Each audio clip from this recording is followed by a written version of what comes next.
Hi, everyone. I wanted to give an update from a cancer patient, cancer survivor perspective about the COVID vaccines. I support them 100%. I can't wait to get my second one, but I also feel like since there is not enough data, or not a lot of data, I should say, for cancer patients, cancer survivors, those who are immune compromised, and how we're doing, I feel it's important to share. I was hesitant after I went through the first vaccine and what I went through, which I'm about to share, because I did not want to imply by any stretch of the imagination that I did not support the vaccine. I am so grateful for every researcher, every scientist. Science always wins, and I'm behind this vaccine. What I do think is important to share is for those who are immune compromised, you need to have a plan. And I did not have a plan, and I always talk about being prepared. This was one time that I didn't have a plan because for some reason I went back into the mode thinking I was invincible. I know for a fact as an immune compromised person that whatever happens to my son happens to me 3 times as bad. If I get something that someone has, like a stomach bug, they get it for 24 hours, I get something for a week. My son could pick up strep.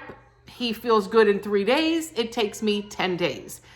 You name it, whatever he's gotten, it's lasted 2 or 3 days, and I've always had something that's 10 to 12 days or ended up in the hospital.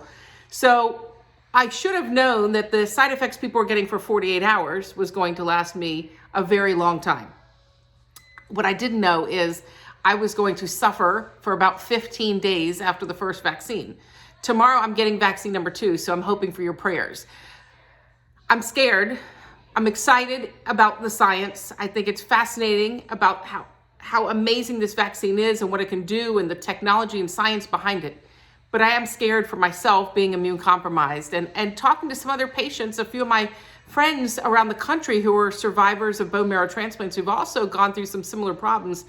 I just want to tell you to talk to your doctors in advance and have a plan of what to do if you have these types of reactions. So for me, day one, the day after my COVID-1 vaccine, the Moderna, I went to see my Johns Hopkins oncologist for my regularly scheduled programming, my regular checkup with him and my blood work. And my blood pressure was through the roof. Well, through the roof at that point. It was like 170. It's normally like 120. It was 170. He was like, are you okay? And I said, yeah. And he's like, normally you have bradycardia, your resting heart rate's normally very low, and it's high, and your blood pressure's high.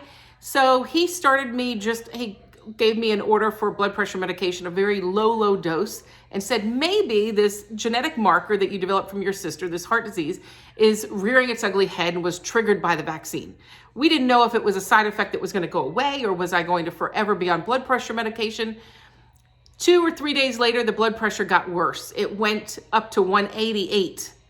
It got so bad to the point that I was home alone at night with my son in the middle of the night.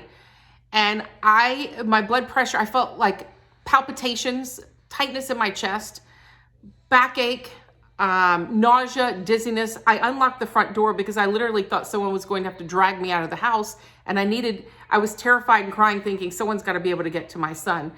I always say wave the flag and ask for help. And at 4:30 in the morning, I did. I asked my amazing friends and neighbors to, Marion and Selwyn, who I'm so grateful for, who took me to the hospital. That was the first of 2 visits I had. And they checked to make sure I wasn't having a heart attack, talked to my cardio oncologist. They had me up the dose of the blood pressure medication. And really after about 5 hours sent me home because they didn't want me there because I'm immune compromised. And they said some people were having some chest pains and chest issues, but it was mainly the immune compromised people. Again, this is what they told me at the time in the ER. So they sent me home. I still felt exhausted, like I wanted to sleep all day.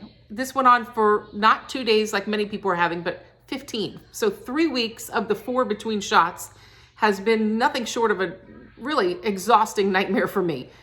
But again, I'm a warrior. I've made it through the other end. I'm getting the shot tomorrow. So I'm asking for your prayers.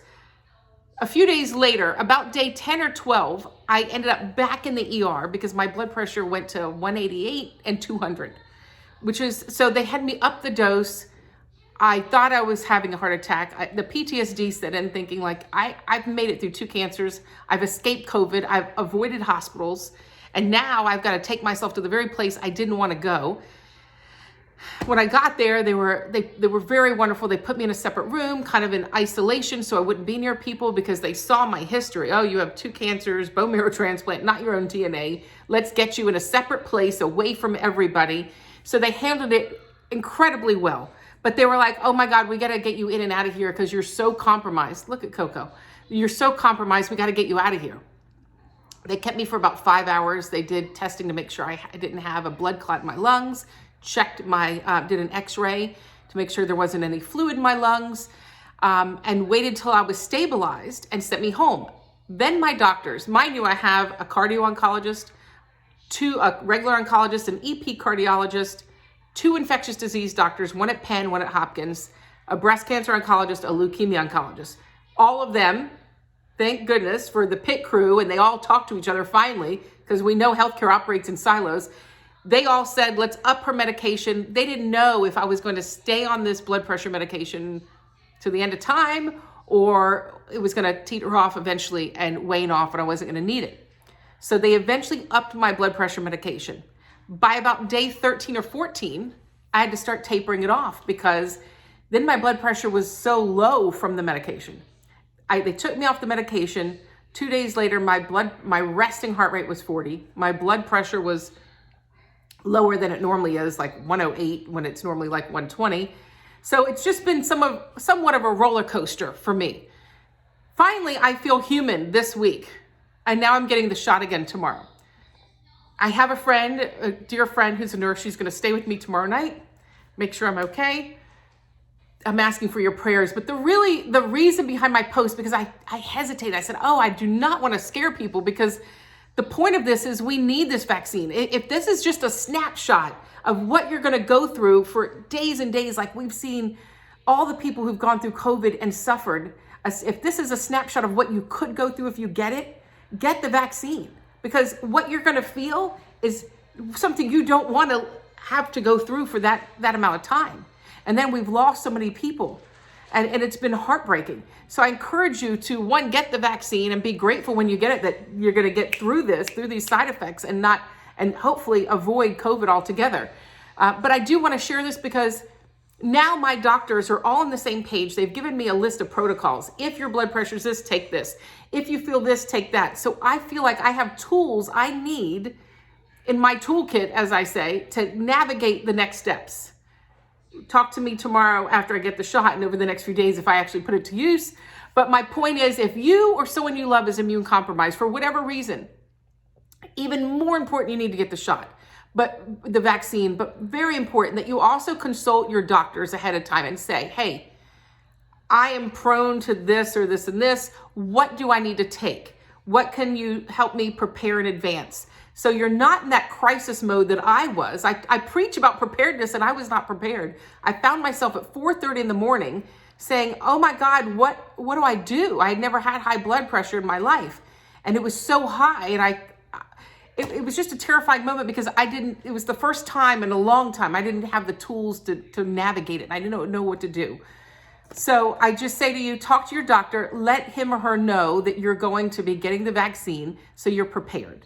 I can't wait to get mine. I can't wait to be protected. And so I think it's so important. But I also just want to remind you, as I always say, you have to be your own hero. Prepare, present, prevail. You have to get prepared so you could present well and get through this and get through the other side of this and be protected from the COVID virus. So have a good day, but please, I will take your prayers tomorrow. Oh, Apple Watch.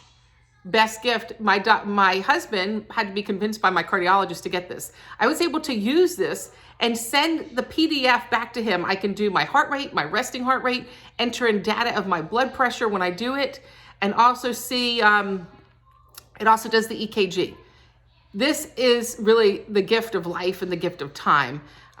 Sadly, with health disparities, not everyone can really afford to get one of these. This is something that's so important if we can get to anybody who might have some heart issues. Very important. But again, I ask for your prayers. If you have one of these and you're blessed enough and fortunate enough to have one, use it. Have a good day, and I'll take your prayers tomorrow.